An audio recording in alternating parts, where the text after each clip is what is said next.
போதும், இதோட நான் இதை ஸ்டாப் பண்ணியே ஆகணும்.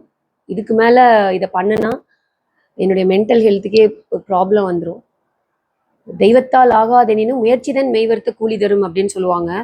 அதனால திரும்ப திரும்ப நம்ம முயற்சி பண்ணி பார்க்கலாம், ட்ரை பண்ணலாம் அப்படின்னு நானும் நிறைய ட்ரை பண்ணிட்டேன். பட் இதுக்கு மேலே இதை வந்து பண்ணாமல் இருக்கிறது நல்லது அப்படின்னு எனக்கு தோணுச்சு.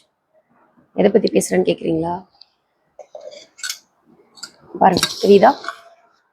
பிரியாணி பிரியாணி மாதிரி இருக்கு, ஆனால் பிரியாணி இல்லை.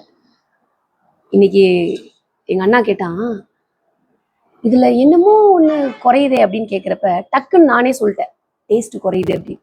ஏன்னா வரமாட்டேங்குது. நானும் 4 வாரமாக கண்டினியூஸாக செஞ்சால் ஒரு தண்ணி கரெக்டாக ஊற்றுவோம், அடி பிடிக்காமல் இருக்கும், நல்லா வெந்துடும் அப்படின்னு விதவிதமாக அதை ட்ரை பண்ணி செஞ்சிடலாம், பேசாமல் கடையில் கொடுத்து வாங்கி சாப்பிட்றலாம்னு நான் முதல் முடிவு எடுத்துன்னு பார்த்தீங்களா, அதுக்கே போயிடலாம் அப்படின்ட்டு இருக்கேன்.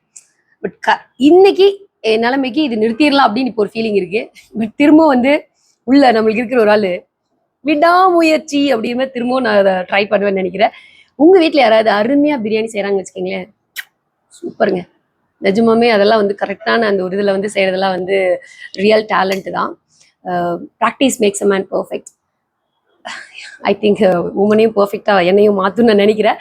பார்ப்போம், என்னைக்கு தான் நான் நல்லா டேஸ்டியாக ஒரு பிரியாணி பண்ணுறேன்னு. ஐ சேலஞ்ச் மை செல்ஃப்.